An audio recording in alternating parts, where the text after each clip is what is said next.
Il y a Olivier qui nous demande des informations pour envoyer un colis depuis le Japon. Comment ça se passe? Comment ça marche? Comment on fait? Est-ce qu'on débarque à la poste au Japon et on fait tout sur place? Est-ce qu'on peut avoir du coup des informations là-dessus? Peut-être qu'on peut déjà parler justement de comment on identifie un bureau de poste au Japon. Bah oui, parce que la poste chez nous en France, c'est jaune. Au Japon, c'est pas jaune. Au Japon, le logo, il est rouge et il ressemble à un espèce de T, un T majuscule avec une deuxième barre au-dessus. Donc, on a deux barres parallèles et une petite barre verticale rouge. Ça peut ressembler un petit peu au katakana T aussi, si vous le connaissez. Et donc ça, c'est le symbole de la poste au Japon. Et sinon, dans tous les cas, il y a toujours marqué Yubin Kyoku.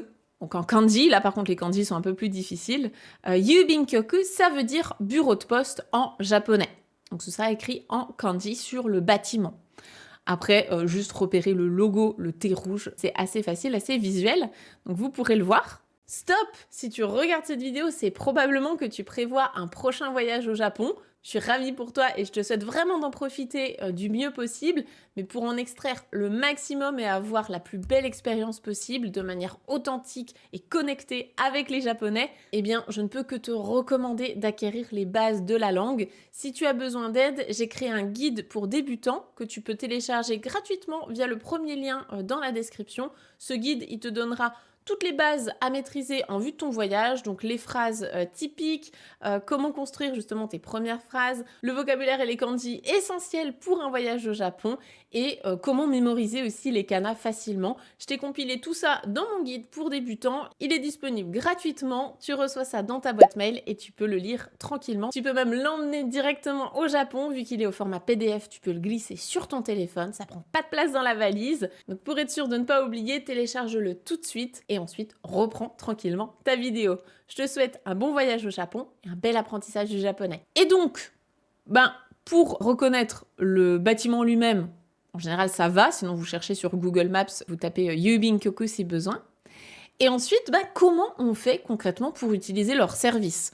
Comment on fait pour envoyer un colis, pour envoyer une lettre ou quoi que ce soit? Moi, quand j'ai envoyé mes colis depuis le Japon, j'en ai envoyé plusieurs, pareil, des lettres, tout ça, depuis le Japon jusqu'en France. J'ai déjà fait à pas mal de reprises et à chaque fois, j'avais une fiche à remplir, un document à remplir avec les informations expéditeur-destinataire. Moi, on m'a toujours demandé une adresse au Japon et un numéro de téléphone au cas où le colis se perde et qu'il faille le renvoyer à l'expéditeur. Donc pour ça, on m'a toujours demandé une adresse et si possible pas un Airbnb ou un hôtel, mais vraiment une adresse de quelqu'un qui habite au Japon. Donc moi, j'ai toujours donné des adresses soit de mes familles d'accueil à l'époque, soit de mes amies japonaises. Pareil pour leur numéro de téléphone. Bien sûr, elles m'ont donné leur accord pour faire ça. Mais c'est vrai que si vous n'avez pas du tout d'adresse au Japon, peut-être que ça peut poser problème. Pour ce qui est de la fiche à remplir, moi, je l'ai toujours fait en papier, mais maintenant, je sais que de plus en plus, on va aussi le faire au format numérique. Et auquel cas, là, il y a peut-être des manipulations à faire. En général, les gens du bureau de la poste vont être là pour vous aider. Hein. C'est leur métier de vous aider à remplir ça. Mais c'est vrai que c'est en train d'évoluer petit à petit. Ça dépend des bureaux de poste aussi. Donc ça dépend de là où vous êtes. Pour ce qui est du colis en lui-même, eh bien vous pouvez acheter directement la boîte dans le bureau de poste. Donc il y a des boîtes petites, moyennes et grosses qui sont bien solides. Hein, donc vous pouvez envoyer des colis jusqu'en France avec ça. Donc vous pouvez payer la boîte sur place pour quelques centaines de yens et ensuite vous la remplissez directement, puis vous fermez et vous l'envoyez. Moi, j'ai toujours fait ça directement depuis le bureau de poste. Donc au moins ça évite d'avoir des boîtes à acheter ou autres séparément. Donc voilà pour ce qui est d'envoyer les colis, remplir tout ça. Et je vais en profiter pour inclure aussi la question de Shelly qui demandait « J'aimerais envoyer depuis le Japon jusqu'en France un carton de bouteilles. Est-ce que c'est faisable et comment m'y prendre ?» Donc oui, c'est possible. Tu peux envoyer pas mal de choses en colis. Par contre, si tu envoies beaucoup de bouteilles, ça peut être réglementé, surtout si c'est des bouteilles d'alcool. Donc c'est possible que tu payes des taxes ou bien que la personne qui va le réceptionner paye des taxes de douane. Ça peut arriver. Après, du coup, quel que soit ce que tu envoies, tu devras choisir le mode d'envoi. Donc, soit par avion, soit par bateau. C'est évident que par avion, c'est plus rapide. Entre 1 et 3 semaines en général, mais c'est plus cher, forcément. Et par bateau, là, c'est plus long. donc entre 1 à 3 mois, hein, ça peut dépendre, mais c'est beaucoup moins cher. En général, c'est 2 fois moins cher d'envoyer un colis par bateau. Donc ça peut être l'idéal si, par exemple, tu as acheté beaucoup de choses ou bien que tu déménages d'un pays à l'autre et que tu dois faire suivre des affaires par bateau. Tu pourras les envoyer, t'es pas pressé de les recevoir, mais au moins ça coûte beaucoup moins cher.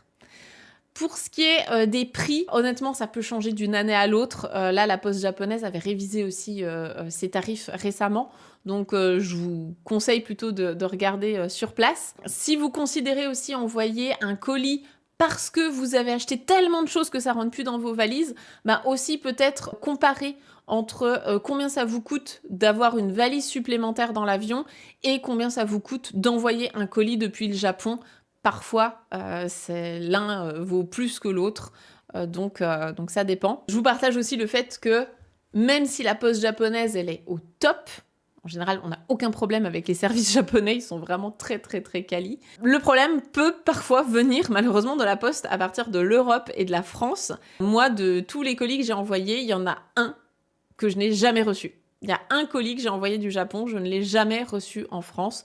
Il a été perdu ou volé, je ne sais pas. Et du coup, dedans, j'avais des souvenirs, en particulier des choses dédicacées par des artistes que j'aimais beaucoup à l'époque. Donc, je suis très dégoûtée.